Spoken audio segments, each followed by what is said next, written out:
Donc, bonjour et bienvenue à tous. Bienvenue pour ce rendez-vous sécurité numéro 4, les webinaires que nous organisions mensuellement. Donc aujourd'hui, on traite un sujet qui concerne plus particulièrement les entreprises du secteur du BTP, donc qui est la prévention des chutes en hauteur. Donc je suis Vincent Garneau, chargé de projet santé sécurité pour la CC Occitanie, et aujourd'hui je vais co-animer ce webinaire avec ma collègue Viviane Sampara, qui est partie de la Chambre de commerce de Montauban et Tarn-et-Garonne. Donc pour ceux qui assistent pour la première fois à ces rendez-vous santé-sécurité, sachez que ces rendez-vous sont issus d'un partenariat avec la DRETS Occitanie et qui implique aussi l'ensemble des acteurs du PRST, donc le plan régional santé-travail Occitanie, et l'ensemble des 13 CCI territoriales. Donc aujourd'hui, nous avons décidé de faire un focus vraiment entreprise du BTP, notamment sur ce risque de chute en hauteur. Dire pourquoi? Parce que ça fait partie du risque, un des risques majeurs du BTP. Au niveau des accidents du travail, en termes global, ça représente 10% des causes d'accidents au niveau national. Et ça fait partie des risques majeurs qu'on retrouve dans le secteur du bâtiment travaux publics. Donc sur l'heure que nous allons partager ensemble, puisque nous allons terminer plus tard à 16 heures, il y aura 4 parties. Donc une première partie qui sera présentée par Madame Bébou, de la DRETS Occitanie, sur des repères au niveau réglementaire. Donc elle ne va pas pouvoir rebalayer l'ensemble de la réglementation puisqu'on lui a donné un timing assez restreint. Donc voilà, elle a prévu une synthèse des éléments qu'elle a jugé utile de rappeler. Ensuite, Monsieur Chanu de l'OPPBTP nous fera une présentation sur tout ce qui est prévention et appui méthodologique en lien avec le risque de hauteur. Et puis Monsieur Senzac de la CARSAT Languedoc-Roussillon qui représente les deux CARSAT, un zoom plus particulièrement sur la prévention des chutes pour la population intérim. Et puis ensuite, il présentera un ensemble des financements qui peuvent être mobilisés. Voilà, puis il y aura une partie questions-réponses. Donc on a prévu d'échanger avec vous en toute fin de webinaire. La consigne à ce niveau-là, c'est que vous pouvez poser vos questions au fil de l'eau dans le chat. Donc on est on sera les relais, en fait, les animateurs avec Viviane pour reprendre vos questions en fin de webinaire. Nous allons vous solliciter à plusieurs reprises avec des sondages. D'ailleurs, on va commencer tout de suite. Et en fin de webinaire, il y aura une questionnaire de satisfaction pour savoir comment vous avez apprécié le webinaire et éventuellement être recontacté si vous avez des questions complémentaires sur ce sujet-là.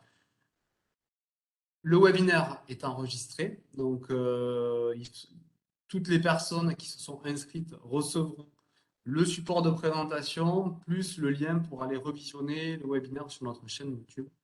Et voilà, si vous avez des questions plus précises, n'hésitez pas à recontacter soit votre conseiller CCI local ou passer par le questionnaire de satisfaction à la fin. Donc voilà, écoutez, bienvenue à tous et bon webinaire. Pour commencer à mieux vous connaître et vous faire participer, vous avez un sondage normalement qui a dû apparaître. Si jamais ça ne fonctionne pas, il faut aller dans le petit onglet sous le chat. C'est la bulle avec les 3 carrés plus le plus. Voilà, après, ça fonctionne puisque je vois que les premières réponses arrivent. Donc c'est l'application Slido.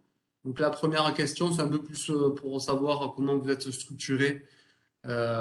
Où on vous demande de vous positionner sur un nombre de salariés de votre entreprise et savoir, il y a 2 questions. Est-ce que vous avez du coup un document unique et est-ce que ce dernier contient un plan d'action qui est associé? Donc on vous laisse quelques minutes pour répondre et puis on partagera les résultats. C'est juste pour vous faire un peu interagir au départ et connaître votre positionnement sur ça. Allez, on vous laisse encore 2 petites secondes.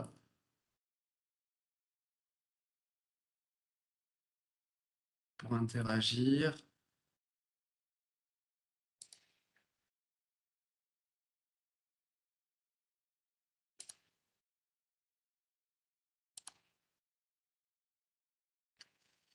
Donc, du coup, si vous devez avoir les résultats qui s'affichent également de votre côté, donc vous êtes une majorité quand même de grosses structures. Voilà, vous êtes déjà plus de 10 salariés, donc vous avez quand même une organisation qui est en place, en tout cas, peut-être des personnes dédiées, en tout cas, à tout ce qui peut être prévention. Et je vois que vous êtes de bons élèves, puisque l'ensemble a un document unique et un plan d'action associé. Bon, mais c'est très bien. Je ne sais pas si c'est parce que l'inspectrice du travail intervient derrière, donc tous les gens ont souhaité bien répondre. Voilà, la transition est toute faite, Fatima. Je vous laisse vous présenter du coup et enchaîner sur la première partie. Bonjour, donc Bébou Fatima, je travaille au sein du pôle T, donc du pôle travail de la DRETS Occitanie, au service réglementation et réglementation du travail et aussi en lien avec le service de santé au travail. Donc je suis inspectrice du travail, appui, ressources et méthodes, appui juridique aux agents de l'inspection du travail et en lien aussi avec le service de santé au travail. Donc je vais vous faire en fait une petite présentation sur le risque de chute d'auteur par rapport aux dispositions applicables en cette matière sur la prévention du risque de chute d'auteur.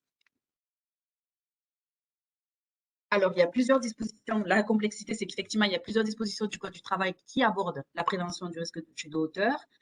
Donc, à ces dispositions spécifiques sur le risque de chute de hauteur, vous avez aussi les normes et tout ce qui concerne en fait les équipements de travail utilisés pour travailler en hauteur.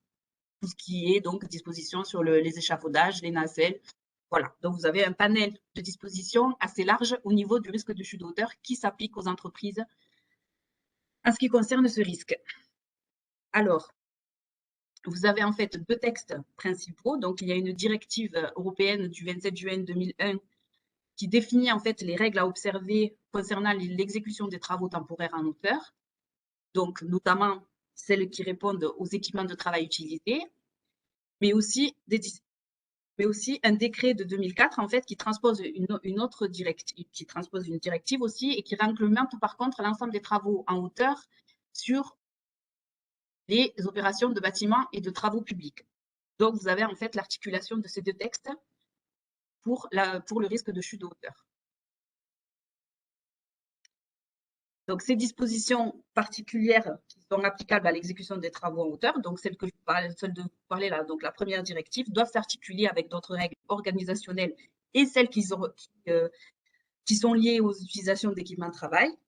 Et donc, pour les règles spécifiques dans le cadre des travaux du bâtiment, vous avez toutes les règles, toutes les dispositions concernant les travaux sous toiture, les plateformes de travail, les fouilles, les travaux de démolition, les passerelles et escaliers et les travaux sur ossature.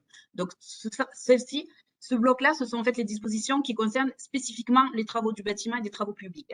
Mais même quand on est une entreprise de bâtiment et de travaux publics, on doit pouvoir l'articuler avec les dispositions générales sur les travaux en hauteur et d'autres dispositions aussi qui sont liées aux équipements de travail.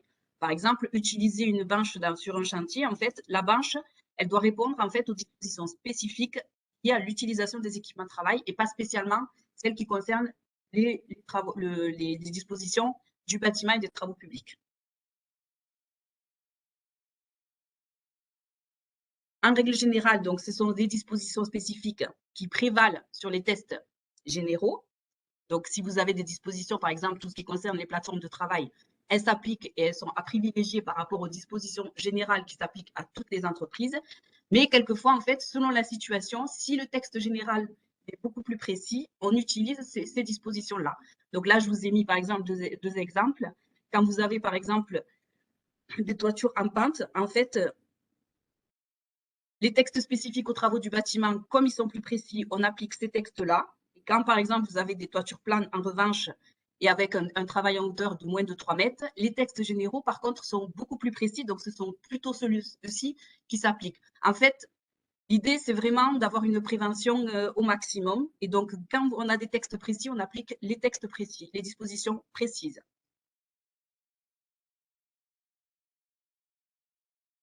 Qu'est-ce que le travail en hauteur? Donc là, Il n'y a pas de définition juridique. Là, en règle générale, c'est défini comme tout travail qui est exécuté en dénivelé. Et la chute de hauteur se distingue donc de la chute de plein pied. Donc, peu importe le niveau la hauteur du risque, en fait, du moment qu'on est en dénivelé, on est dans le cadre de la prévention du risque de chute de hauteur. Et ce qui est important, c'est qu'en fait, il y a eu la suppression de la notion de 3 mètres. En fait, vous avez avant, ce qui était applicable, c'était un décret du 8 janvier 65, donc qui a été modifié avec la transposition des directives, qui prévoyait cette notion de chute de 3 mètres. Celle-ci, maintenant, ne s'applique qu'aux travaux en toiture, dans le secteur du BTP. Donc, on a une notion de 3 mètres où, effectivement, il y a des dispositions spécifiques dans les travaux du BTP pour les travaux en toiture.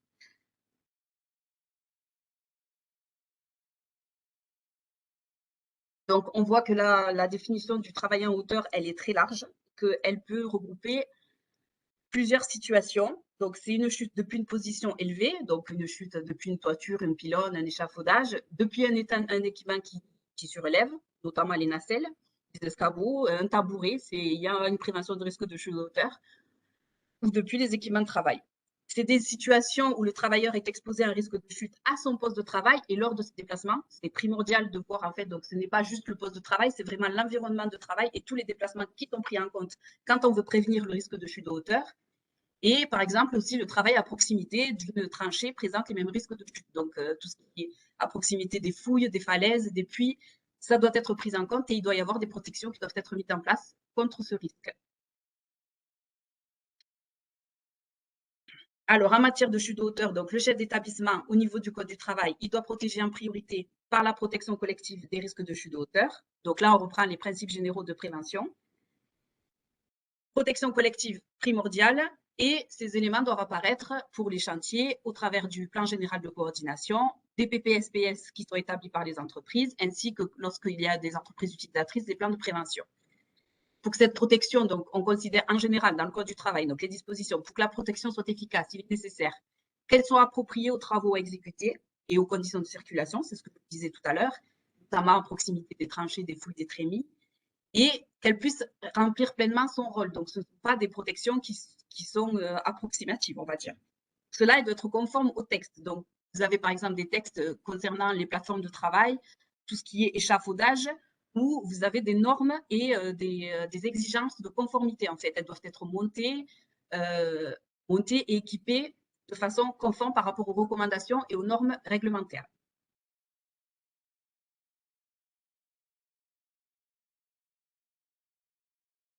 Pour le choix de la protection, c'est ce que je vous disais. Donc là, j'ai repris le cheminement, ce qui est prévu par les textes, donc, et qui est la transposition en fait, des principes de prévention. Donc, on part d'un plan de travail. Donc, soit c'est équipé de protection permanente. Donc là, on prévoit dès le début du chantier, ce qui est, voilà, c'est pas forcément un réel dès le début. Soit on part sur une protection temporaire qui est collective. Si il est impossible de mettre en place une protection temporaire collective, on peut passer à l'équipement de travail en hauteur, notamment échafaudage, nacelle, etc. Et si effectivement il n'est pas possible d'utiliser un équipement de travail pour pouvoir travailler en hauteur, on passe à la protection temporaire individuelle, qui est vraiment le dernier recours lors du travail en hauteur. Donc c'est vraiment, on suit les principes de prévention. Quand on parle donc de protection temporaire collective, là je vous ai refait un listing en fait des exemples. Donc on parle effectivement des garde-corps, les protections périphériques temporaires, les dispositifs de recueil souple. Donc là on est dans le cadre de la protection temporaire collective. L'équipement de travail en hauteur, donc c'est les équipements non mécanisés, échafaudage, plateforme, les équipements mécanisés, les nacelles ou les plateformes suspendues.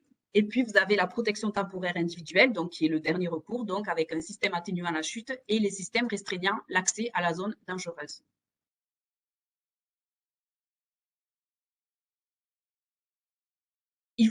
Le Code du travail prévoit que les protections doivent être mises en place pendant toute la durée des travaux effectués. Donc, il faut l'employeur, en fait, a l'obligation de vérifier qu'en fait, les mêmes que parce que souvent, lorsque les protections sont mises en place, elles sont retirées au fur et à mesure de l'avancement des travaux, etc. Donc là, il faut vraiment qu'il y ait un suivi de chaque entreprise qui intervient sur un chantier pour que les protections, elles soient maintenues et en fait, pendant toute la durée des travaux. Le recours à des équipements spécifiques à hauteur n'est envisagé que lorsque la mise en place de protection collective permanente temporaire est techniquement impossible.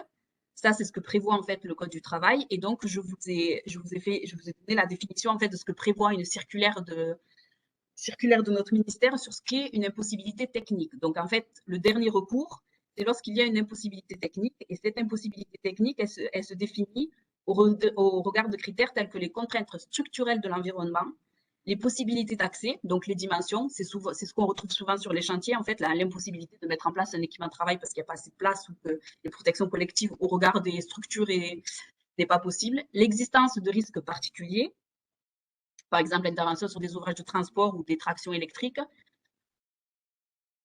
ou dans ce dernier cas, des échelles de type particulier empêchant un libre accès aux personnes non autorisées. En sachant que les considérations financières ne peuvent pas être considérées comme une impossibilité technique. C'est souvent l'argument qu'on nous avance sur les chantiers, et ça, ce n'est pas une impossibilité technique. Donc là, cette impossibilité technique, elle se définit vraiment au regard des contraintes structurelles et aux possibilités en fait d'accès.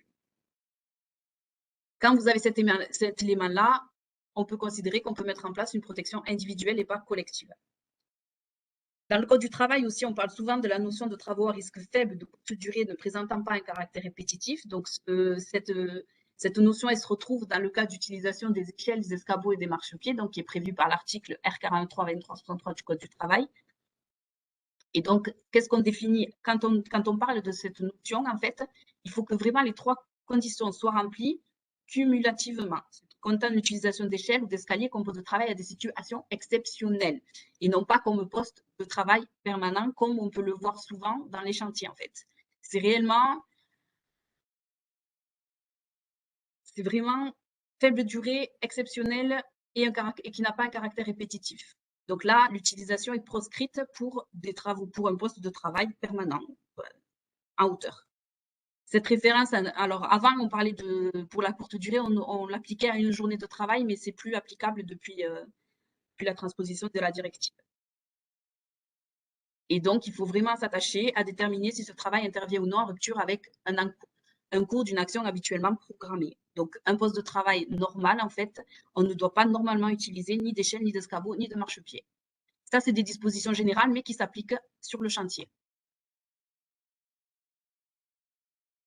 Je vous ai repris aussi les travaux sur toiture, la notion de 3 mètres. Donc, à défaut parce que sur les travaux, donc là, les travaux sur toiture, c'est vraiment des travaux spécifiques des dispositions spécifiques qui s'appliquent que sur les chantiers.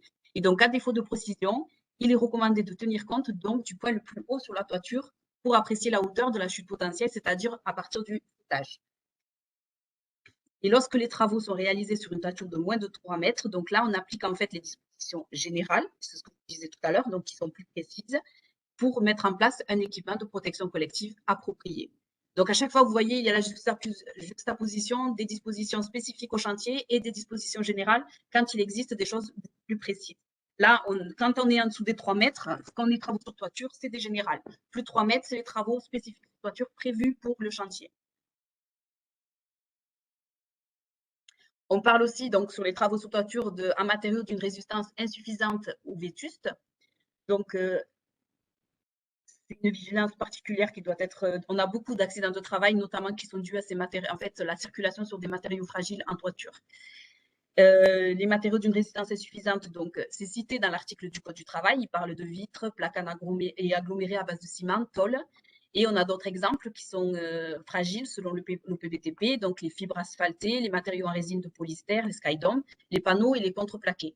Donc, quand on a ce type de matériaux, en fait, en toiture, on doit prévoir la mise en place d'un équipement pour éviter de prendre directement appui sur le matériau de résistance insuffisante ou vétuste, pardon.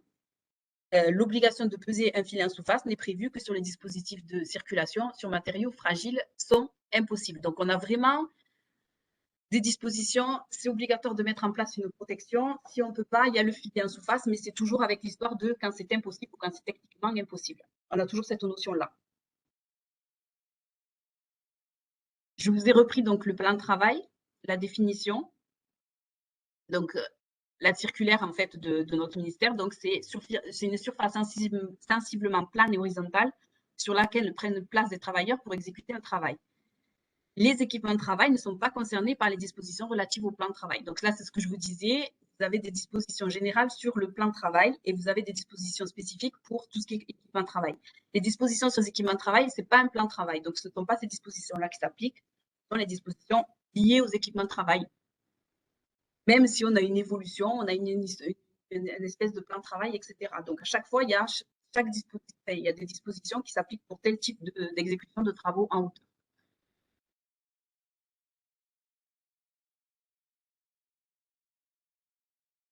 Vous avez aussi une disposition générale qui interdit, lorsque les conditions météorologiques ou les conditions liées à son environnement au poste de travail sont susceptibles de compromettre la santé et la sécurité des travailleurs. Donc ça, c'est aussi une disposition générale qui s'applique à toutes les entreprises et qui doivent s'appliquer aussi sur un chantier.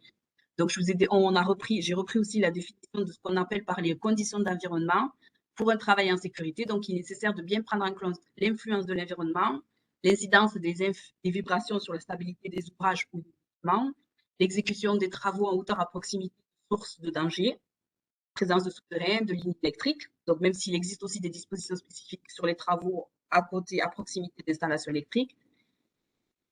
Et les travaux en hauteur ne peuvent pas être exécutés dans un environnement rendu dangereux du fait de certaines conditions thermiques ou de présence de substances, vapeur, poussière, fumée, émises dans le cadre de certaines activités. Donc ça, c'est prévu par le Code du travail.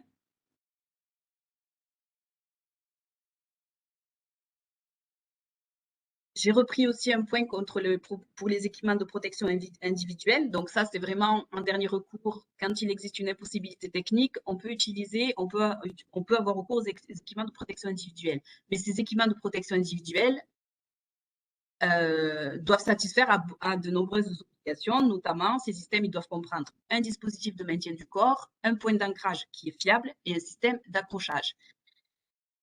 Ils sont soumis au marquage CE, donc c'est des équipements qui doivent répondre à des exigences réglementaires et à certaines normes qui sont prévues au niveau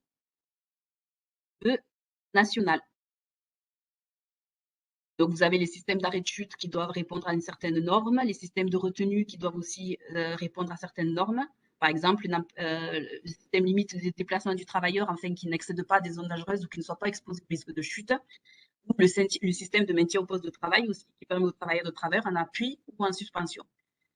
Sachant que le Code du travail prévoit spécifiquement que l'accès aux zones dangereuses nécessitant les équipements de protection individuelle contre les chutes de terre doit être vraiment réservé aux seules personnes autorisées, donc qui ont eu une formation et l'information de l'utilisation de ces équipements de travail.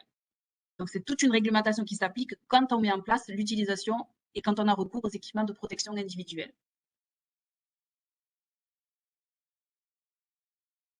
J'ai cité quelques exemples, en fait, pour reprendre les dispositions qui s'appliquent à chaque situation. Donc, pour les plans de travail, donc c'est ce que je vous disais tout à l'heure, c'est les travaux temporaires doivent être réalisés à partir d'un plan de travail conçu, installé ou équipé de manière à garantir la sécurité des travailleurs et à préserver leur santé. Donc, c'est une disposition générale qui s'applique aux entreprises, mais qui s'applique spécifiquement aussi au chantier, du moment qu'on est dans le cadre d'une exécution à hauteur sur un plan de travail. Donc, la prévention des chutes de hauteur, ce que préconise en fait le Code du travail, c'est que c'est assuré par des garde-corps, intégrés ou fixés de manière sûre, rigides et d'une résistance appropriée, donc placés à une hauteur comprise entre 1,10 m et comportant au moins une plinthe, et en fonction de la hauteur retenue par les garde-corps, une main courante, etc. Donc ça, c'est des dispositions générales, mais qui s'appliquent aussi dans le chantier du BTP quand on est avec un plan de travail en hauteur. Il y a par exemple, là, vous avez des dispositions spécifiques donc pour les planchers de démolition, quand on est dans le cadre d'un chantier de démolition. Donc là, il y a des dispositions spécifiques au chantier qui s'appliquent. Donc, quand un plancher de travail est mis en place pour les travaux de démolition réalisés à une hauteur de plus de 6 mètres au-dessus du sol, donc c'est un article du Code, il est clôturé par de garde-corps et des plaintes établies conformément aux dispositions donc, qui sont relatives aux plateformes. Donc, les dispositions relatives aux plateformes, c'est des dispositions spécifiques qui s'appliquent sur les chantiers du BTP. Donc, il y a un renvoi et qui préconise donc la mise en place de garde-corps constitués par de lisses et les plaintes à une hauteur de 15 cm au moins, en sachant qu'on peut aussi utiliser des dispositifs d'une protection d'une efficacité équivalente. Et le troisième, donc je repris aussi les plateformes de travail. Donc ça, c'est des dispositions spécifiques chantier, en sachant que la plateforme de travail, c'est une installation à niveau unique et construite pour des travaux particuliers exécutés dans une configuration spécifique. Et que cette plateforme de travail, elle répond aussi à la définition de l'échafaudage et est donc soumise à toutes les obligations qui concernent la vérification, la formation, etc. Donc, tout ce qui concerne les dispositions relatives à la mise en place d'un échafaudage. Donc, même si on a une plateforme avec des dispositions spécifiques dans le code du travail, dans le cadre du travaux sur chantier, ça répond aussi en même temps. Donc, c'est pour montrer en fait l'articulation qu'il doit y avoir entre les différentes dispositions ou dispositions sur les équipements, sur les échafaudages spécifiquement. Même s'il y a des dispositions spécifiques. Donc là, ces plateformes de travail, elles doivent être vérifiées et le personnel, il doit être habilité à monter ces plateformes et il doit être formé pour pouvoir monter ces plateformes de travail. Voilà. Je vous remercie. Merci beaucoup, Fatima. Bon, du coup, ces rappels réglementaires qui sont toujours intéressants de remettre au devant de la scène. On enchaîne du coup avec David Chanu au PPBTP Occitanie, donc qui va nous présenter tout ce qui est prévention et appui méthodologique. Oui, bonjour. Donc David Chanu au PPBTP. Donc l'OPPBTP, pour rappel, organisme professionnel de prévention du bâtiment et des travaux publics. Donc nous sommes l'organisme de branche de la profession du BTP. Et notre principale mission, c'est de conseiller les entreprises en matière de prévention, de les informer par le biais soit de documentation, comme on peut être cité tout à l'heure, ou alors par un site qui s'appelle Prévention BTP, où vous retrouvez toute la documentation de l'OPP BTP. Et aussi, on a une mission de formation auprès des salariés du BTP, et on part en formation du simple opérateur jusqu'au chef d'entreprise. Donc voilà un petit peu l'OPP BTP résumé en quelques mots. Donc nous allons aborder les risques liés aux chutes de hauteur suivant trois volets, suivant un volet général sur les chutes de hauteur, l'organisation du chantier, les équipements et l'information et la formation du personnel. Donc, si on doit reprendre un chantier, voilà, donc là, on a sur ce slide, on va apercevoir qu'on a un chantier avec une multitude de postes de travail qui peuvent nous exposer et exposer les salariés au risque de chute. Et on peut aussi dire par rapport à ça, c'est que tout le monde est concerné par le risque de chute, même celui qui n'y pense pas. Un carreleur, par exemple, poser du carrelage, on peut se dire, bon, je ne suis pas exposé au risque de chute. Oui, mais lorsqu'il va circuler sur le chantier, il risque d'être exposé par le biais de l'environnement à des chutes de hauteur, des trémies, des escaliers, etc., ou travailler sur des échafaudages. Voilà, donc là, on aura un risque de chute de hauteur, donc tout le monde est concerné. Donc le but par rapport à ça, ça va être, ce qu'on dit, c'est d'anticiper sur nos chantiers. Donc, prévenir le risque de chute de hauteur, c'est anticiper. Donc, sur trois volets. Le premier volet, on parlera d'organisation du chantier. Alors, vous allez voir, nous, on raisonne beaucoup avec des acronymes. Donc, l'organisation du chantier, on parlera suivant cinq éléments, ce qu'on appelle les 5 M, donc suivant le milieu dans lequel on va évoluer, suivant une méthode de travail avec de la main-d'œuvre et en utilisant du matériel et des matériaux. Donc ça, c'est le premier volet que l'on regardera un petit peu après. Donc, c'est ce qu'on appellera l'organisation. Après, quand on parlera des équipements, on s'attachera toujours à parler de l'adéquation de l'équipement. Donc, quand on parle de l'adéquation, c'est mon équipement est bien adapté aux travaux que je vais réaliser.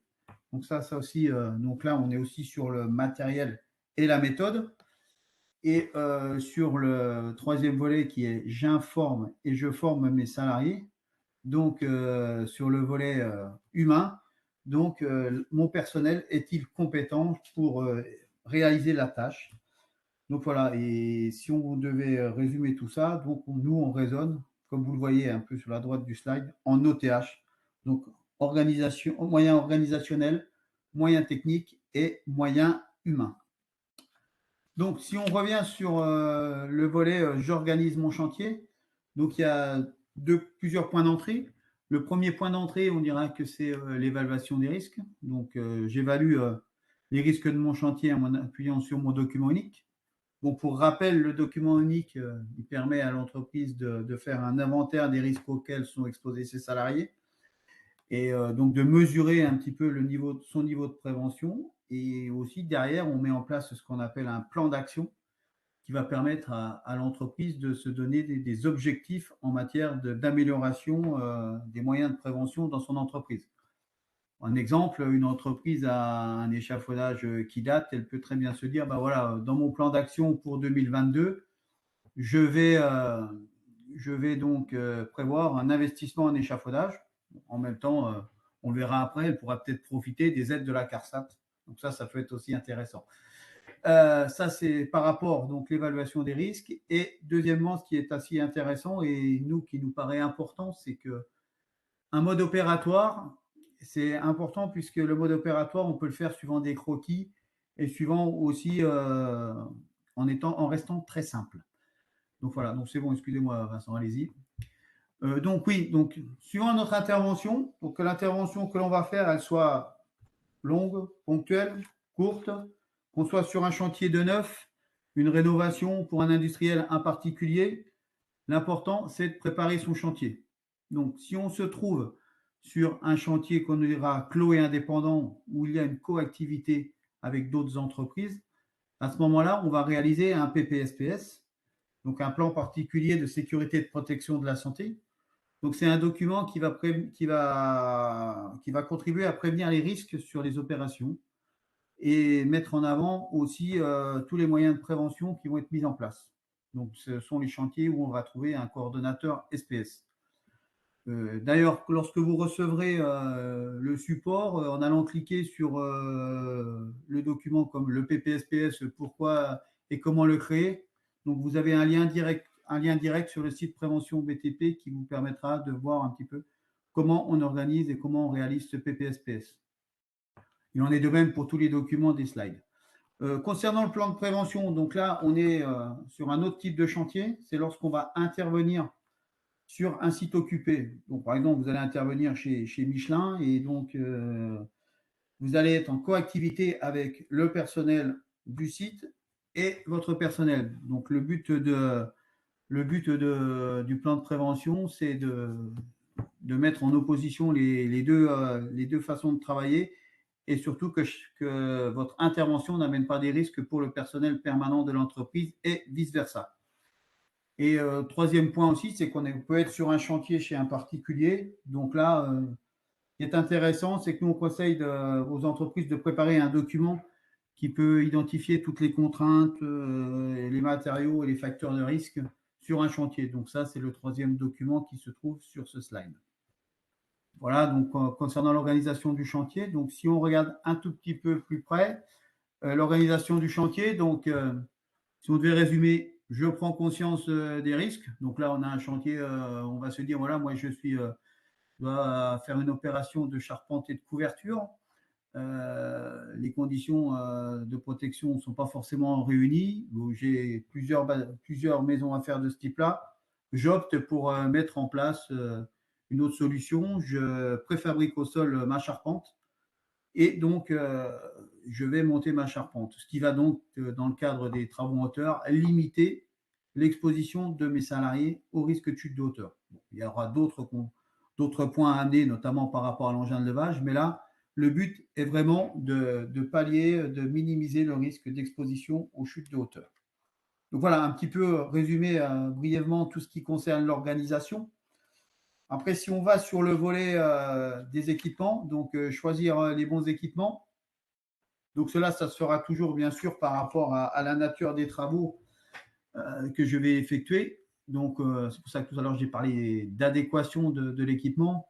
Donc là, c'est s'assurer que l'équipement choisi est bien adapté à mes travaux. Et donc, on va dire par exemple, si j'interviens sur une maison chez un particulier, je dois intervenir en extérieur, je ne sais pas, je vais changer les gouttières. Les gouttières se trouvent à 9,50 m. Bon, qu'est-ce que j'ai comme matériel? J'ai un échafaudage de pied, j'ai un échafaudage roulant. Bon, il me semble plus pratique d'utiliser l'échafaudage roulant, oui, mais il y a des règles spécifiques. Un échafaudage roulant, il est limité dans son utilisation par rapport à la hauteur. C'est-à-dire en extérieur, je ne peux pas aller à plus de 8 mètres. Donc déjà, là, je ne pourrais pas utiliser mon échafaudage roulant. Donc, je me retournerai, par exemple, sur mon échafaudage de pied. Ou alors encore, autre solution, je dis, je vais utiliser une plateforme individuelle, une pump, nacelle. Donc, dans ce cadre-là, je fais mon examen d'adéquation. Il existe aussi des documents sur le site de l'OPP pour vous permettre de savoir si votre équipement est bien adapté aux travaux que vous allez réaliser. Et bien sûr, comme ça a été dit auparavant, il faut toujours privilégier les protections collectives. Donc ça, l'EPC, la protection collective est toujours prioritaire. Donc ça, c'est très important aussi à noter, mais ça a été aussi déjà dit auparavant. Donc je choisis mes équipements. Donc là, je suis sur le volet équipement protection collective. Bon, il peut aussi s'avérer que je ne peux pas utiliser de protection collective. Donc, qu'est-ce que je vais faire? Donc, c'est en cas d'impossibilité technique d'utiliser ces équipements de protection collective, je vais définir les moyens pour l'utilisation d'équipements de protection individuelle, ce qu'on appelle communément l'arnais de chute. Donc, c'est le système arrêt de chute. Dans ce cadre-là, ce qui va être important de noter, ça va être de définir le point d'ancrage. Donc, le point d'ancrage, donc sa position. Est-ce que par rapport à sa position, l'équipement que j'utilise est-il adapté? Donc, on aura toujours cette adéquation. Il y aura aussi la résistance de ce point d'ancrage. Donc, ça veut dire quoi? Quand on parle de résistance d'un point d'ancrage, ça ne va pas être le salarié, l'exécutant qui va, lui, définir le point d'ancrage. Non, il va falloir que ce soit défini en amont par l'encadrement de l'entreprise. Voilà, il va falloir s'assurer aussi que l'équipement que j'utilise a bien fait l'objet de vérification, que mon personnel est compétent pour utiliser cet équipement et que si, malheureusement, tout ça, il y a un accident, quels sont les moyens d'évacuation que j'ai prévus pour pallier à l'accident. Donc, tous ces éléments sont à prendre en ligne de compte. Donc, ce qui fait que ça tend à dire qu'on veut réduire au maximum l'utilisation de ce type d'équipement. Donc, voilà un petit peu sur les équipements que l'on va pouvoir utiliser pour ce qu'on appellera les travaux en hauteur. Le troisième volet sur lequel on va aller, ça va être sur l'information et la formation du personnel. Donc déjà, quand mon personnel arrive sur le chantier, la première des règles, c'est de présenter le chantier. C'est pour ça qu'il est important de préparer le chantier et que le PPSPS et les modes opératoires soient vraiment, on dira, adaptés aux travaux que l'on va faire. Donc là, la première chose, c'est présenter mon chantier. Un exemple, vous intervenez, je ne sais pas, au bord d'une rivière, vous êtes en train de refaire une maison d'écluse. Là, vous avez des risques de chute de hauteur, mais vous avez un risque de chute d'auteur dans l'eau. Donc, qu'est-ce que j'ai prévu pour justement en cas de chute dans l'eau? Donc, est-ce que j'ai prévu d'avoir une bouée? Est-ce que j'ai prévu que mes salariés ne portent pas de bottes parce que si l'eau rentre dans les bottes, ça va faire ventouse? Donc, tous ces éléments sont importants à prendre en ligne de compte lorsqu'on va présenter un chantier. Donc, ça, c'est important. Et la deuxième chose qui est très importante, c'est que les consignes à respecter, on les rappelle, quel que soit le chantier. Alors, sur un chantier APPSPS, mais aussi, bien sûr, sur un chantier avec un plan de prévention, puisque là, on intervient dans un site occupé.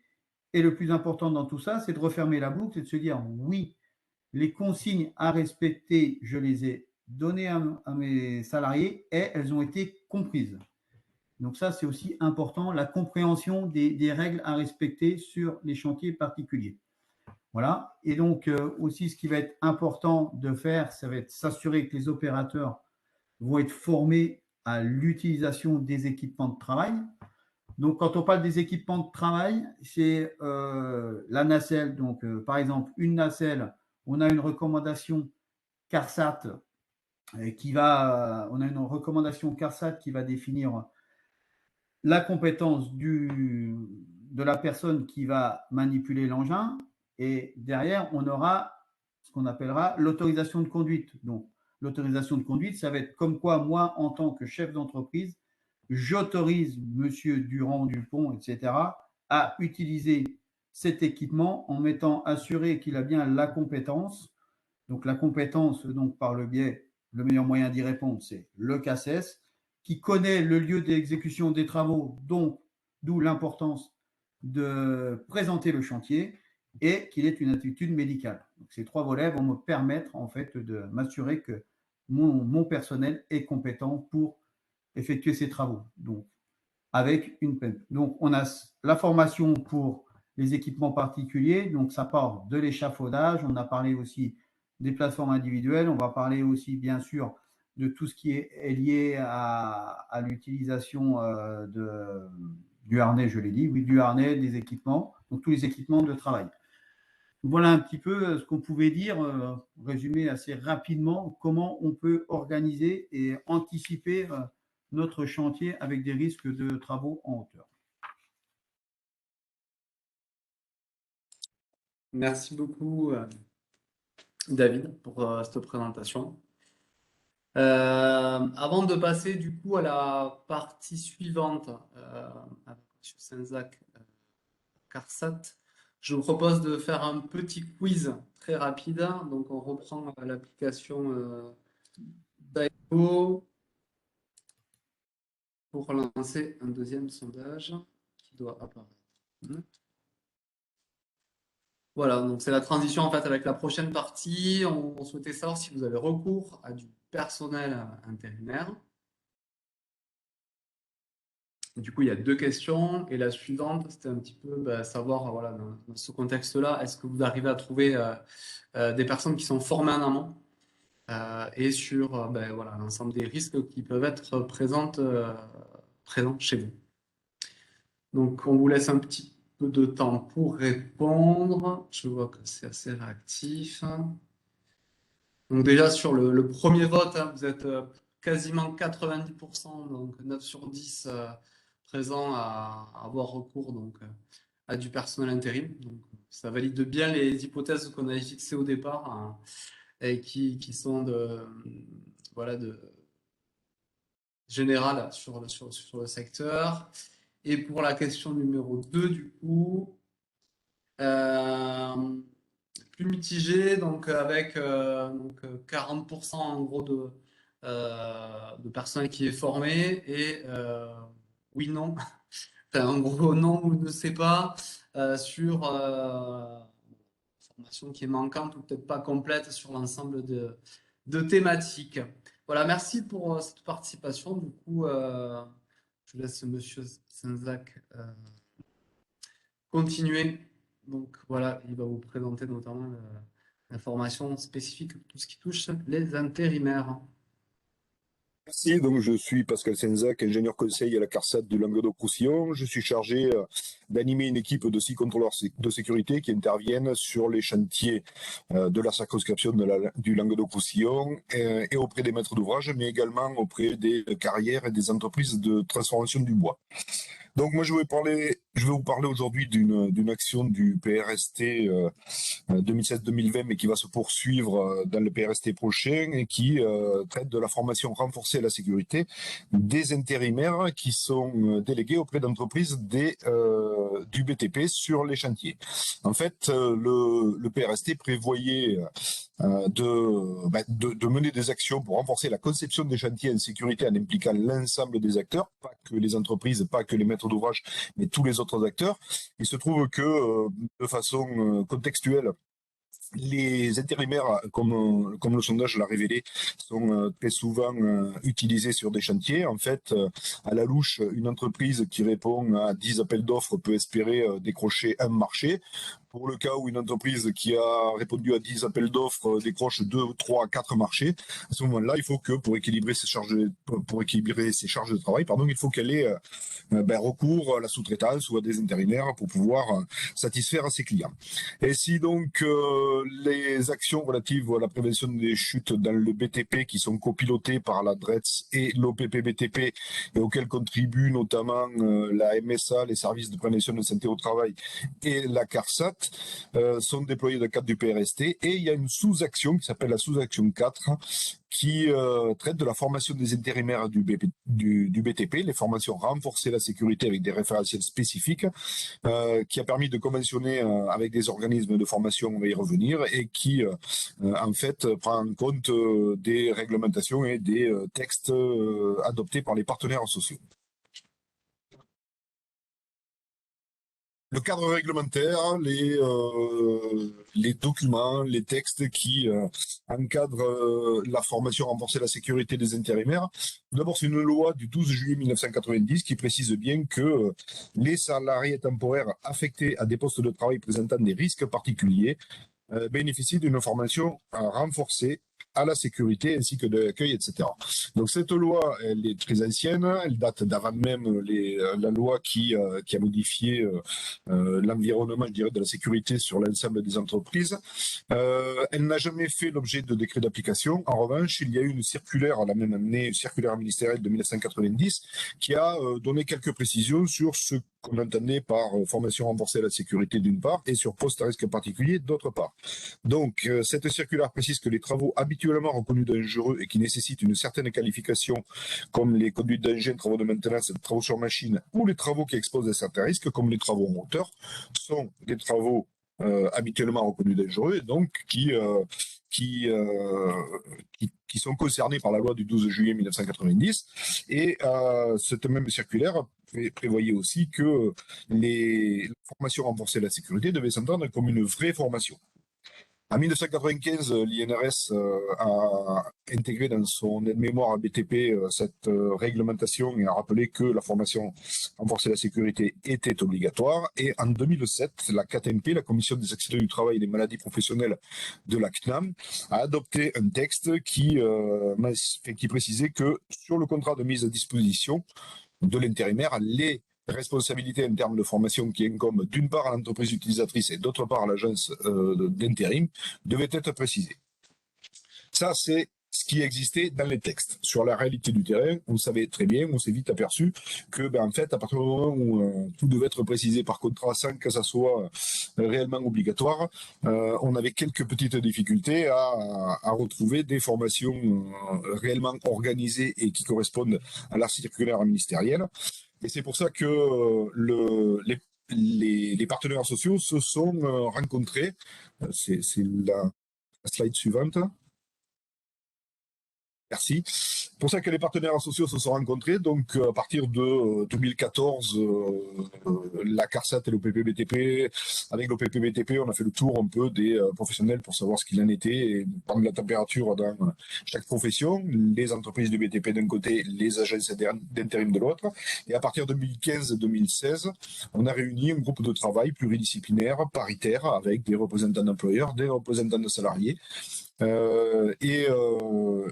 notamment les organisations professionnelles de l'intérim, ça s'appelle le Prisme Emploi, et la FFB, la CAPEB, autour du travail, qui ont permis de définir ce que pourrait être un outil mis à disposition des entreprises du BTP pour que les intérimaires disposent de cette information renforcée à la sécurité.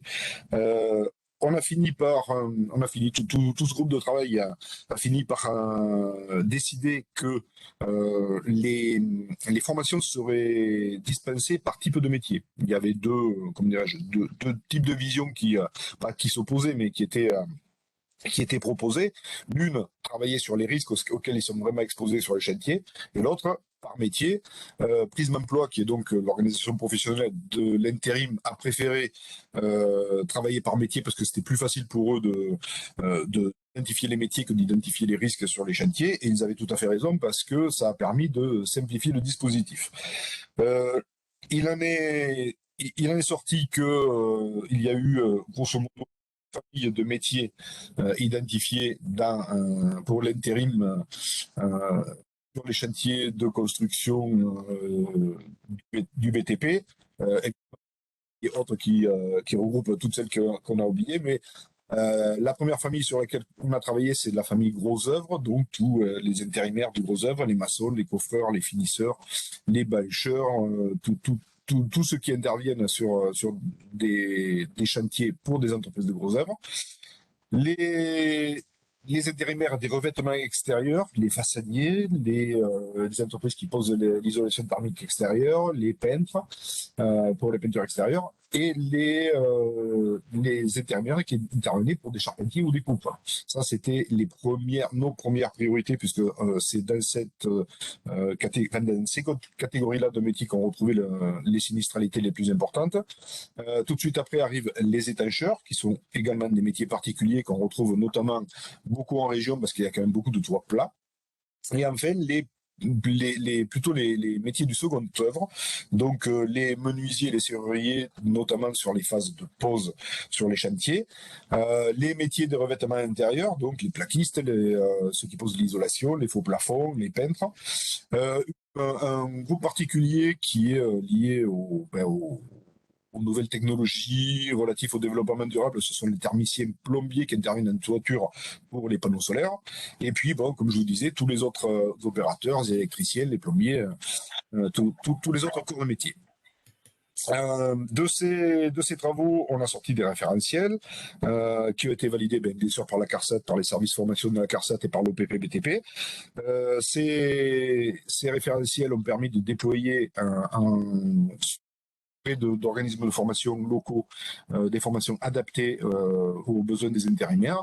Et l'objectif, c'était que chaque intérimaire reçoive à la dès lors qu'il avait réussi les tests des formations, un certificat de compétence au travail en hauteur, un CCTH, spécifique à son activité et qui lui permettait de valider auprès des différentes agences d'intérim auprès desquelles il pouvait travailler au cours de sa carrière, qu'il avait une formation renforcée la sécurité pour le métier correspondant.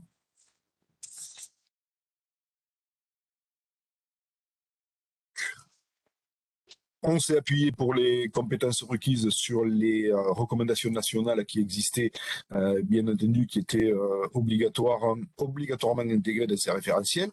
Et on a convenu d'une durée minimale de formation. On peut faire plus, mais on ne peut pas faire moins.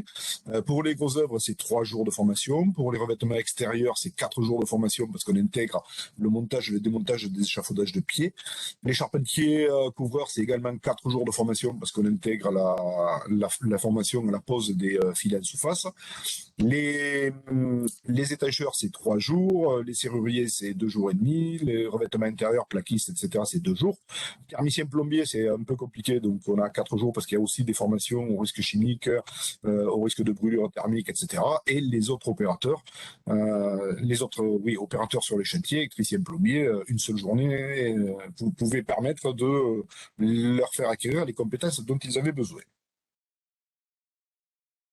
Le CCTH, donc, se présente un peu comme les certificats CACES, je dirais. C'est un document donc qui est estampillé PRST puisque c'est le PRST qui le porte.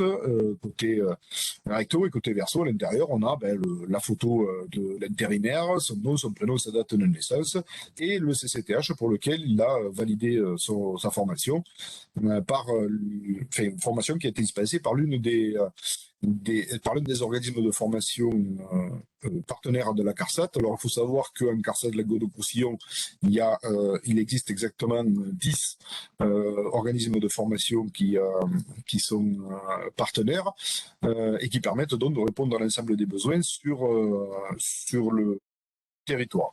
Au tout départ de ce projet, l'OPCO des agences d'intérim a participé à hauteur de 300 000 € sur le lancement des formations, ce qui a permis de former 2000 intérimaires du gros œuvre. Là, depuis, on est au bout de 5 ans de fonctionnement à plus de 8000 intérimaires qui ont été formés. Comme je vous le disais, c'est un outil qui est à la disposition des entreprises. Ça leur permet, sans que ça leur coûte un centime, les entreprises du BTP, d'être certains qu'ils ont un intérimaire formé et de les protéger, ces entreprises, protéger bien sûr les intérimaires contre les risques auxquels ils sont exposés à partir du moment où ils connaissent les moyens de se protéger, mais protéger aussi les entreprises contre un risque juridique. Il est bien évident que si un accident se produit, une des questions qui sera posée par le juge, c'est qu'en est-il de la formation renforcée à la sécurité de l'intérimaire. Le CCTH permet à l'entreprise utilisatrice de justifier que la formation a bien été dispensée à cet intérimaire.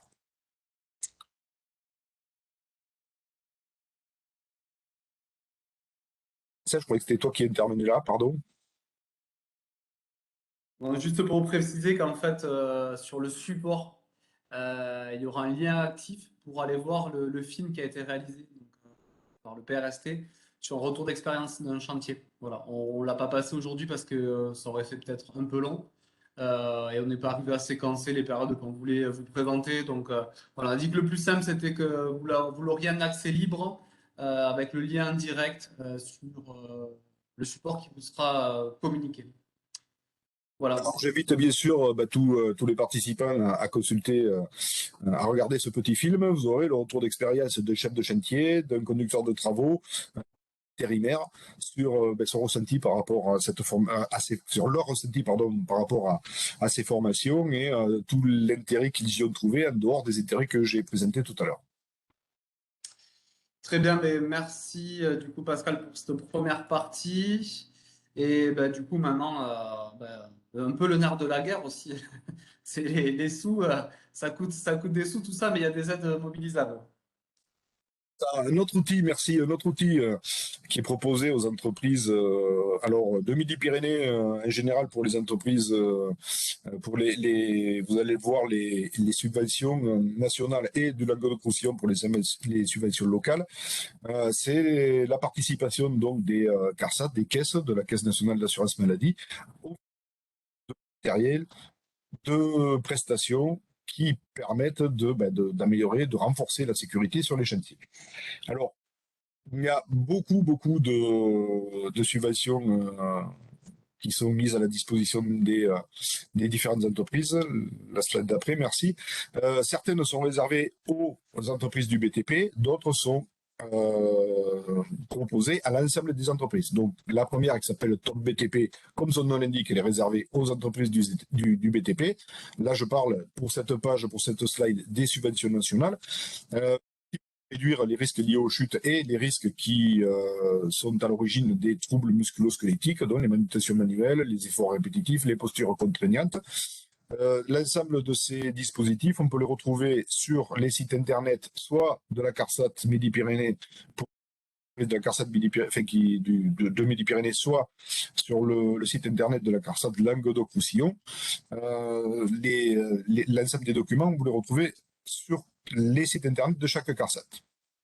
Soudage plus sûr, c'est une subvention qui est proposée à toutes les entreprises dès lors qu'elles souhaitent réduire l'exposition de ces soudeurs aux fumées de soudage qui sont cancérigènes, donc l'acquisition de systèmes d'aspiration des fumées. Stop Amiante, c'est une subvention qui est réservée aux entreprises dites de sous-section 4, c'est-à-dire celles qui occasionnellement peuvent intervenir sur de l'amiante au cours d'opérations de maintenance, de réparation ou d'entretien. Accompagnement RPS, là c'est ouvert à toutes les entreprises dès lors qu'il y a des risques psychosociaux ou qu'elles souhaitent intervenir sur des risques psychosociaux par une prestation d'accompagnement. Risques chimiques pro équipement, alors ce sont des équipements tout à fait spécifiques pour réduire les risques liés aux expositions aux produits chimiques. Risque pro peinture en menuiserie, là ce sont des équipements spécifiques aux menuiseries et aux activités de peinture dans les menuiseries. TMS pro diagnostic, les prestations intellectuelles menées par des intervenants extérieurs pour identifier les risques TMS dans l'établissement, et son corollaire à TMS Pro Action, c'est la subvention qui permet de s'équiper en matériel qui correspond à ce que le diagnostic a pu identifier comme risque. Des subventions régionales, alors là je dis bien régionales pour le Languedoc-Roussillon. Celles de Midi-Pyrénées, je ne les connais pas bien et je vous invite à aller les consulter sur le site internet de la CARSAT de Midi-Pyrénées. Chute Interpro, alors là pour tout type d'entreprise, dès lors que l'entreprise souhaite acquérir du matériel qui permet de réduire les chutes de hauteur, les chutes de plein pied, et une subvention spécifique au BTP régional plutôt orientée TPE en Languedoc-Roussillon pour réduire les expositions de chute de hauteur et pareil, diminuer les risques de développement de troubles musculo-squelettiques, améliorer l'hygiène sur les chantiers de la construction. Je ne vais pas toutes les présenter, bien sûr, on va présenter les spécifiques au BTP. Donc la première que je vais présenter, c'est la nationale. Et cette subvention nationale s'appelle donc Top BTP. De façon générale, toutes les subventions prévention TPE le délai pour déposer la demande, c'est à ce jour, parce que ça peut changer, ça dépend du niveau de budget consommé par ces aides, mais pour l'instant, c'est jusqu'au 30 septembre 2022. Si on a beaucoup de demandes, ça peut s'arrêter plus tôt. Si on a peu de demandes, ça peut être prolongé un petit peu plus tard, mais de toute façon, ça dépassera pas le mois de novembre parce qu'on est sur une fin de contrat avec l'État et que au mois de décembre, on fait les comptes et on arrête les comptes donc au mois de novembre. Les montants pour les subventions, il faut qu'il y ait un minimum de 2 000 euros d'investissement par l'entreprise avec un maximum de 25 000 euros de subvention. Les taux de subvention varient. Plus on a un matériel qui fait à la fois de la production et qui permet de sécuriser les chantiers, on est plutôt sur de 25%. Plus on est sur une prestation intellectuelle, c'est-à-dire quelque chose qui n'est pas productif sur un chantier, on est plus près de 70%. La grande moyenne, ce sont des matériels qui sont financés à 50%. Et Pascal, juste, il y avait une question sur les critères d'éligibilité en termes d'effectifs. Ça arrive tout de suite après. C'est pas la slide suivante, c'est celle d'après. OK. Voilà, les subventions donc, sont réservées aux petites entreprises. Il faut avoir un maximum de 49 salariés. Et ce qui fait foi, c'est la déclaration URSSAF sur l'année de paiement. Les subventions, donc la subvention top BTP, la subvention nationale, elle s'applique à toutes les entreprises relevant du BTP, sauf les entreprises de location, sauf les mutuelles et la caisse de congés payés. Et on ajoute les constructeurs de maisons individuelles qui peuvent, eux, relever non pas du CTNB, mais du CTNG. Voilà. Mais c'est bien pour les entreprises avec un maximum sur l'année de versement de la prévention de 49 salariés. Les objectifs ciblés par cette subvention nationale, on le précise, mais j'en parlais tout à l'heure, risque de chute de hauteur et de plein pied, risque de chute de hauteur en général et de plein pied sur les zones fréquemment circulées, réduire les risques liés aux vibrations, notamment avec le matériel électroportatif, réduire les risques d'ensevelissement pour les travaux de tranchées, réduire les risques liés aux défauts d'hygiène sur les chantiers, les bases vies, les cantonnements, réduire les risques liés aux émissions de gaz d'échappement avec les groupes électrogènes thermiques et faire monter en compétence les professionnels, c'est tout ce qui est le domaine des formations. Le financement, pour le matériel hors échafaudage, 50%, ce que je vous disais tout à l'heure, c'est la grande moyenne. Les échafaudages MDS, ça veut dire montage et démontage de sécurité, on ne fait des échafaudages multidirectionnels, donc échafaudage, montage, démontage de sécurité qui participent de la production, c'est 25%. Et les formations, toutes les formations, c'est 70% du coût pédagogique. On ne prend en charge ni les salaires, ni les déplacements.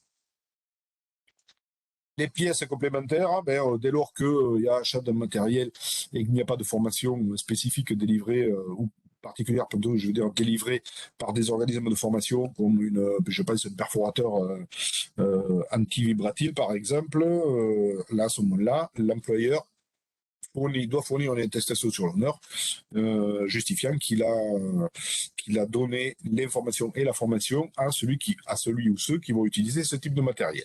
Pour tout ce qui est table à maçonner et micro-PEMP, plateforme élévatrice mobile de personnel, ce qu'on appelle la selle en général, à ce moment-là, il faut qu'il y ait au moins l'utilisateur ou un utilisateur qui justifie d'un CACES R486, donc pour les plateformes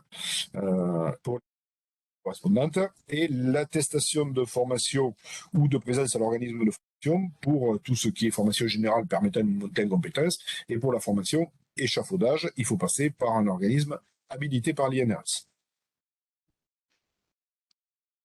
Les éléments financiers dans le détail. Alors, d'une part, les protections et trémies d'escalier et d'ascenseur et les accès provisoires. Vous avez des photos qui permettent d'obturer provisoirement les trémies qu'on retrouve dans les planchers avec ou sans moyen d'accès, les protections verticales qui permettent d'obturer les trémies d'ascenseur comme on voit sur la deuxième photo, et tous les escaliers provisoires modulables qui permettent d'accéder en hauteur sur les chantiers, que ce soit des escaliers pliables à la troisième photo ou des escaliers en dernière photo. Le financement de ce type de matériel, c'est 50%. Les passerelles d'accès, de franchissement ou de chargement-déchargement, dès lors qu'on a des fouilles à franchir ou qu'on a un camion à décharger, il est nécessaire de mettre en place des passerelles munies de garde-corps pour protéger les utilisateurs et les travailleurs des risques de chute ou de hauteur. Les quais de chargement, de déchargement, de cheminement pour les piétons de la même manière, et les podiums de lavage pour les bennes à béton. Les bennes à béton doivent être lavées souvent toute position verticale, et donc il existe des podiums qui permettent, c'est la dernière photo, la quatrième photo, qui permettent d'effectuer cette tâche en sécurité. Là encore, 50% de financement assuré par la CARSAT.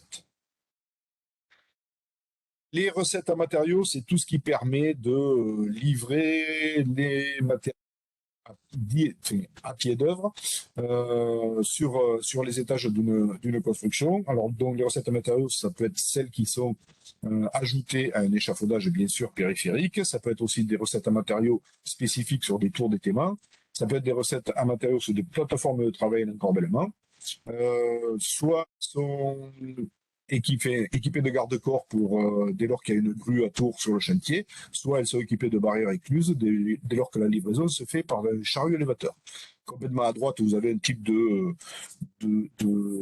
recettes à matériaux qu'on voit assez peu, qui sont coulissantes, faites comme des tiroirs. Ces recettes permettent, lorsqu'elles sont dépliées, de livrer les matériaux au moyen de la grue tout en étant superposés, et le repliement leur permet à l'utilisateur de récupérer les matériaux et de libérer les recettes qu'il y a en dessous. Là encore, 50% de financement sur ce type de matériel. Les plateformes emmaçonnées, donc qui remplacent les tréteaux avec les planches qu'on voit régulièrement, et les plateformes individuelles roulantes permettant, roulantes légères ou roulantes tout court, qui permettent d'apporter aux travailleurs un poste de travail sécurisé, financement à 50% là aussi. Les micro-PEMP, micro-plateformes élévatrices mobiles de personnel, micro-nacelles, qui sont utilisables surtout en phase seconde œuvre, et une qui a beaucoup de succès actuellement, c'est la micro-nacelle araignée. C'est un matériel qui est très pratique, notamment pour tous ceux qui ont des panneaux ou des matériels lourds à déplacer sur un clos couvert par exemple. Je pense notamment aux menuiseries et aux baies vitrées qui utilisent beaucoup ce type de nacelle. Là aussi, 50% de financement, ça peut être très intéressant sur l'achat de ce type de matériel. Les plateformes d'accès et de travail au pré-mur ou au mur bilame, donc qui permettent de régler les prémurs de sécurité et d'effectuer le coulage du béton, et les plateformes d'accès, alors qui sont en fait des escaliers sécurisés qui permettent de descendre en fond de fouille, c'est les MERS, dans les deux cas, 50% de financement.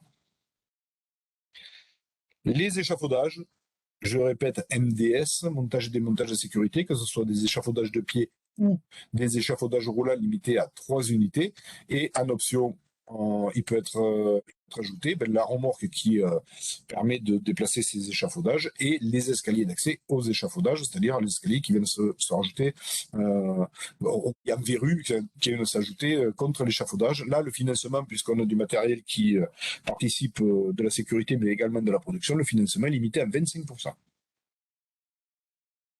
Les vibrations, tout le matériel anti-vibratile, mais attention, il faut qu'il soit conforme au cahier des charges qu'on retrouve sur le site internet. Ce cahier des charges donne très précisément des de vibration maximale autorisée par type de matériel. Donc vérifiez avec la notice technique de chaque matériel que ça correspond bien au cahier des charges. Toutes les machines guidées à la main, dès lors que la radiocommande est en option, attention là aussi, on a beaucoup de demandes sur le matériel série, c'est pas pris en compte par cette subvention nationale. Le financement va à 50% du matériel. Les matériels légers, alors très légers, qui vont vous permettre de limiter les risques d'ensevelissement, soit les blindages légers manuportables, et là on parle de blindage dont le poids est inférieur à 25 kg. Faire attention parce que dans le langage les blindages de moins de 1 tonne sont considérés comme légers, mais là, on ne parle pas du tout de ça, on parle de ceux qui sont manuportables, c'est-à-dire transportables à la main et les garde-corps de blindage et les pinces qui viennent s'ajouter au blindage existant pour protéger contre les chutes de hauteur. Financement, là aussi, 50%. Parlait tout à l'heure d'hygiène, donc pour favoriser le développement des cantonnements et des bases de vie sur le chantier. La CARSAT peut financer des bungalows de chantier autonomes destinés à héberger le personnel. Là aussi, regardez bien le cahier de charges, il faut qu'il soit complètement équipé à l'intérieur et qu'il permette de recevoir un minimum de 4 salariés. Encore une fois, 50% de financement possible. Pour limiter les groupes électrogènes thermiques, on finance également les coffrets électriques de chantier. Maximum 3 par entreprise, financement 50%. Les prestations intellectuelles liées aux formations, donc formation à l'accueil des nouveaux. On en parlait tout à l'heure dans le cadre du CCTH. L'intérimaire doit avoir reçu une formation renforcée à la sécurité, mais il doit aussi bénéficier d'un accueil sur le chantier. Il existe une recommandation de la CNAM qui s'appelle la R460 qui définit les compétences que doit avoir la personne qui fait l'accueil. Ces compétences s'acquièrent par une formation auprès de l'OPP-BTP. Cette formation dure une journée. Le financement de la CARSAT, 70%. Les formations aux travaux en hauteur, donc là, il faut que la durée soit au minimum une journée. Le cahier des charges est relativement simple. Dès lors que les chefs d'équipe, les opérateurs, c'est vraiment les opérateurs, ceux qu'on retrouve sur le chantier, reçoivent ce type de formation, la CARSAT peut abonner à hauteur de 70% de subvention. Les formations, la coordination SPS, 2 types de formations. Cas du particulier qui va construire sa maison. Là, à ce moment-là, on propose une formation de 2 jours à quelqu'un chez le constructeur de maison individuelle qui va pouvoir assurer un minimum de coordination du chantier. Ça, c'est une formation de 2 jours, possible en distanciel. On finance à 70%. Cas un peu plus, je dirais, professionnel, où on a des ventes à BFA ou des particuliers qui construisent pour la location ou des SCI. À ce moment-là, on est dans des opérations soumises à coordination SPS dite de niveau 3. La formation, elle est un peu plus lourde, c'est 12 jours de formation. Les prérequis sont un peu plus importants, puisque là, il faut connaître quelqu'un qui a au moins 3 ans d'expérience ou un bac plus 3. Et là, encore une fois, là, ça propose 70% de subvention sur ces formations. Et de balayer l'ensemble de la subvention nationale proposée aux entreprises. Et subvention régionale, et là j'insiste bien, c'est celle du Languedoc-Roussillon. La liste est assez simple du matériel, le cahier des charges est assez simple aussi. Les produits sont listés ici. La CARSAT Languedoc-Roussillon finance les chariots élévateurs télescopiques spécifiques au chantier à hauteur de 25%. Les nacelles élévatrices, tout type, y compris celles qui sont adaptables sur les chariots élévateurs télescopiques, à hauteur de 50%. Les plateformes élévatrices mobiles de personnel, dès lors que ce n'est pas des micros qui sont pris en charge par l'autre, ainsi de suite. Tout ce qui n'est pas pris en charge, grosso modo, par la subvention nationale et qui est intégré dans cette subvention qui est plus destinée aux petites entreprises peut être financé. Les bungalows de chantier, notamment, pour 2 ou 3 personnes. Je vous ai dit tout à l'heure que pour la subvention nationale, on finançait les bungalows de chantier dès lors qu'ils pouvaient recevoir minimum. La subvention régionale permet de financer les roulottes de plus petite dimension. C'est plus pour les constructeurs de maisons individuelles qui peuvent recevoir 2 à 3 personnes et qui peuvent être tractés derrière un véhicule léger avec un simple permis B. Alors, ce qui est important, c'est de noter que l'entreprise ne peut bénéficier au maximum que de 3 subventions différentes, mais ça représente en tout un potentiel de subvention de 75 000 €. Elle ne doit pas bénéficier de contrat de prévention. Il y a aussi un dispositif qui s'appelle le contrat de prévention, qui est un peu plus fouillé, je dirais, et qui est un peu plus étalé dans le temps. Ça s'étale sur 2 à 3 ans. dès lors que l'entreprise a choisi de passer par un contrat des subventions prévention. Et elle ne doit pas faire l'objet, bien sûr, d'une injonction ou d'une cotisation supplémentaire, et elle ne peut pas cumuler l'ensemble des financements. Je sais qu'il y a certains équipements qui sont financés également par la région. Il ne faut pas que l'ensemble de la subvention dépasse 70% du coût d'acquisition du matériel. J'en ai fini pour les présentations et je vous remercie. Merci Pascal. Du coup, voilà, pareil, vous retrouverez à la fin sur la slide bibliographique les deux liens pour aller retrouver l'ensemble des subventions. Donc côté CARSAT Midi-Pyrénées ou côté CARSAT Languedoc-Roussillon. Et à chaque fois, vous avez le cahier des charges associé pour bien vérifier l'éligibilité du coût du matériel que vous souhaitez acquérir. J'en profite pour faire la promotion là, du prochain webinaire donc, qui aura lieu le 9 juin, 14h30. Voilà, la nouvelle loi travail, ce qui change en matière de santé et sécurité. Donc, on ne va pas pouvoir tout présenter, mais on fera notamment un zoom sur tout ce qui est changement au niveau du document unique et également d'un point de vue médical. Voilà, écoutez, on va passer de toute façon aux questions maintenant. On a encore 10 bonnes minutes pour prendre les questions qui ont été déposées sur le chat. Donc, je pense que Viviane a dû hiérarchiser tout ça pour reposer les questions aux intervenants. Viviane, elle était déconnectée. Je vois qu'elle est en train de se reconnecter. Peut-être un souci de connexion de son côté. C'est bon. C'est bon, ok. Attends, donc du coup, j'étais en train de dire, oui, que tu avais sûrement hiérarchisé les questions qui avaient été posées dans le chat pour les reposer à nos intervenants. Oui, oui. Et si vous avez encore des questions, hein, c'est toujours le moment. Par rapport à la première partie, sur la partie, on va dire, plutôt réglementaire, on avait surtout une question sur comment on justifie d'une contrainte météorologique, pardon. Voilà, est-ce que par rapport au vent, c'est à partir d'une certaine vitesse, un niveau de pluviométrie, etc., etc. Comment on peut justifier enfin, comment on peut s'adapter à partir de ces contraintes-là? Donc, Madame Bébou, est-ce que vous avez des réponses techniques? Ça serait quoi plutôt pour les exclusions? Là, j'ai pas pu suivre tout le chat en direct, là, mais est-ce qu'on parle des exclusions ou c'est des protections adaptées en fonction des conditions météo du coup? Voilà. Ah, il faut rallumer le micro, Fatima, du coup. Le micro doit être coupé. Moi, je n'entends pas. Alors, je n'aurai pas la réponse technique là tout de suite, mais je pense qu'il y a des études de l'INRS qui peuvent répondre à ce genre de situation, en fait, qui donnent effectivement des données à partir de quel moment on considère qu'effectivement les conditions environnementales ne sont pas adaptées pour pouvoir travailler en hauteur. Mais moi, je n'aurai pas la réponse.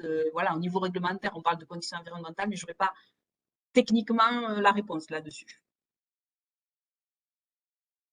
Bon, très bien. Après, revenez éventuellement vers nous. On mettra en relation peut-être avec les experts. On vous renverra de la documentation qu'on ira, on peut trouver. Peut-être, du coup, Monsieur Chanou, vous avez vous des exemples ou des références? Idem. Alors, la caméra a été rallumée.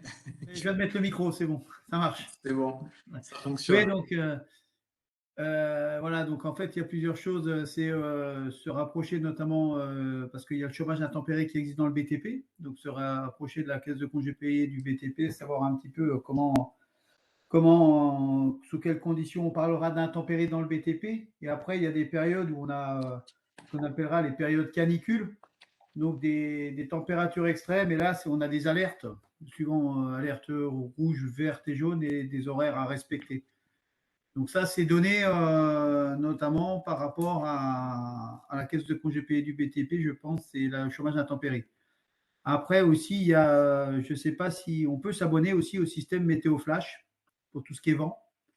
Donc c'est un système qui existe sur lequel vous avez toute la météo qui va avoir dans les 24 heures qui suivent de mémoire. Et ça, pour les chantiers, je pense que Pascal peut affirmer aussi, c'est pour les chantiers de gros œuvres, donc un abonnement Météo Flash est obligatoire.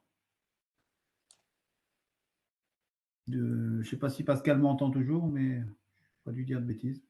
Il t'entend toujours et il confirme. Voilà, c'est bon. Voilà un petit peu pour répondre sur ce volet-là. Ok, merci. Question suivante. Alors, plus sur le côté prévention, hein. Alors, pour une intervention sur toiture terrasse, voilà, lors de l'intervention de l'étancheur, qui souvent modifie les protections collectives temporelles, qu'est-ce qu'il en est donc pour ce type d'intervention sur toiture terrasse? Donc, en fait, la question, c'est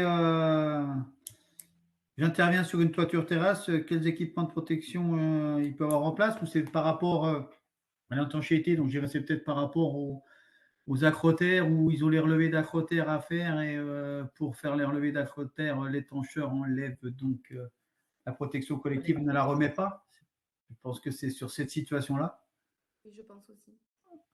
Après, si on est sur un chantier à coactivité, je dirais, alors je vais balancer, je dirais qu'on a un coordonnateur SPS qui est là justement pour gérer tout ce qui est lié à la coordination et les interférences entre les entreprises. Donc, c'est un petit peu lui qui est le garant de toute la mise en place et aussi de la continuité de la protection durant le chantier. Donc, moi, si l'entreprise elle doit intervenir sur la toiture, il n'y a plus de protection collective alors qu'elles étaient avant l'intervention de l'étancheur, normalement, le coordonnateur doit faire remettre les protections collectives. Je sais que ce n'est pas évident parce que sur une acrotère, ce n'est pas toujours évident une fois qu'elle est étanchée.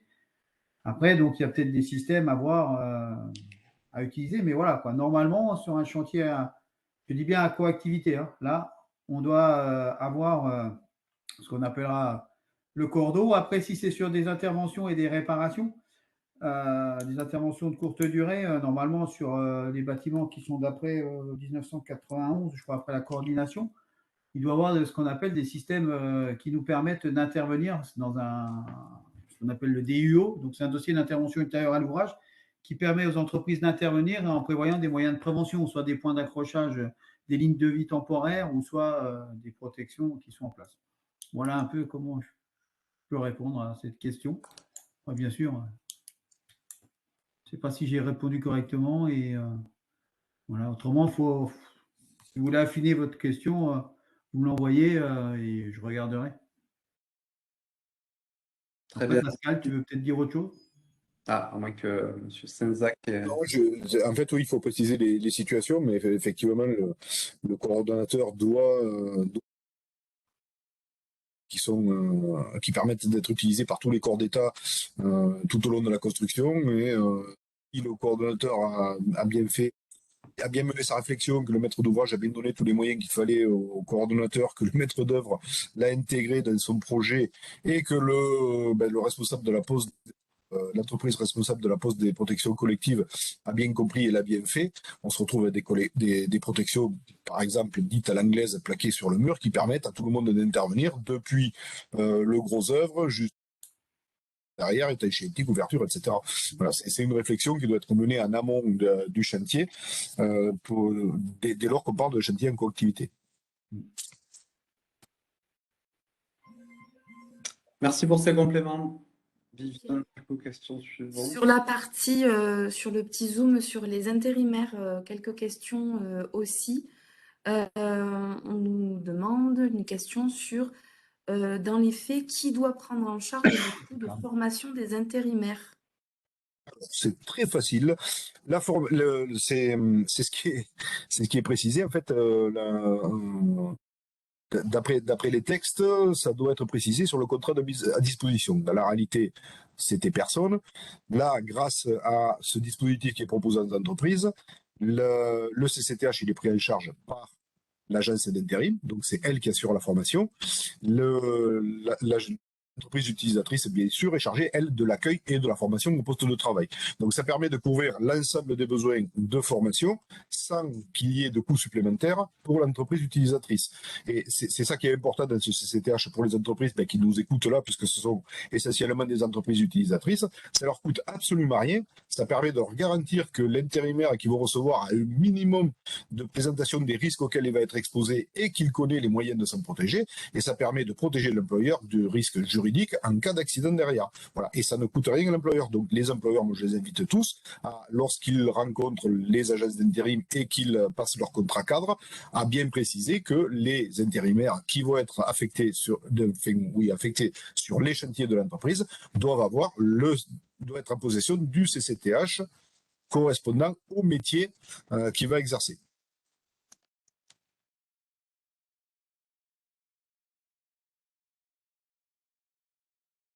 Très bien, merci. Et du coup, sur la couverture géographique, il y avait une question sur est-ce que ça existe aussi sur l'ensemble de la région? Alors, ça existe sur l'ensemble de la région, je vais y arriver. C'est un peu moins déployé encore sur Midi-Pyrénées, mais le CCTH, c'est un dispositif du PRST Occitanie. Donc, ça couvre l'Occitanie orientale, l'Occitanie occidentale, toute l'Occitanie. Voyez le sujet en Languedoc-Roussillon parce que c'est dans le Languedoc-Roussillon qu'il est né. On a un petit peu plus d'ancienneté, je dirais, sur le sujet. On a un peu mieux avancé, mais en fait, il appartient aux entreprises aussi de solliciter leurs agences d'intérim. J'insiste encore, ça leur coûte absolument rien à eux, ça les protège contre le risque du juridique, ça leur permet d'être certain que l'intérimaire a un minimum de connaissances sur les moyens de prévention des risques de chute de hauteur sur les chantiers. Et du coup, une question complémentaire, est-ce que ce certificat a un caractère obligatoire ou est fortement recommandé? Si le jour où il y a un accident, l'entreprise devant le juge, elle peut justifier de la formation renforcée à la sécurité, elle peut s'en passer. Si elle n'est pas capable de le justifier, il vaut mieux qu'elle s'assure que l'intérimaire arrive avec un CCTH, ce qui lui permettra de garantir. La formation renforcée à la sécurité est obligatoire. Dès lors que il se passe rien sur le chantier, on ne va pas trop s'en mêler. Dès lors qu'en revanche qu'il y a un accident sur le chantier et que ça passe devant un juge, il faudra justifier de tout ce qui est obligatoire. Et pour justifier de la formation renforcée à la sécurité, le CCTH, du point de vue du risque de chute de hauteur, permet à l'entreprise de s'affranchir de tout autre dispositif. Ok.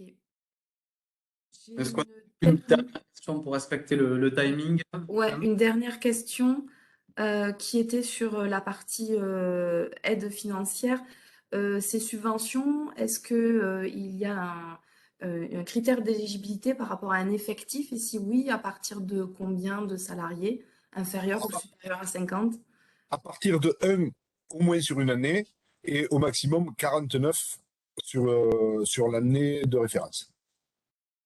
C'est la déclaration Orsaf qui fait, qui est le juge qui arbitre, je veux dire, cette question. Dès lors que la déclaration Orsaf de l'entreprise fait état de au moins un salarié et au maximum 49 salariés, elle peut acquérir les matériels en bénéficiant des subventions, les matériels que j'ai présentés en bénéficiant des subventions correspondantes.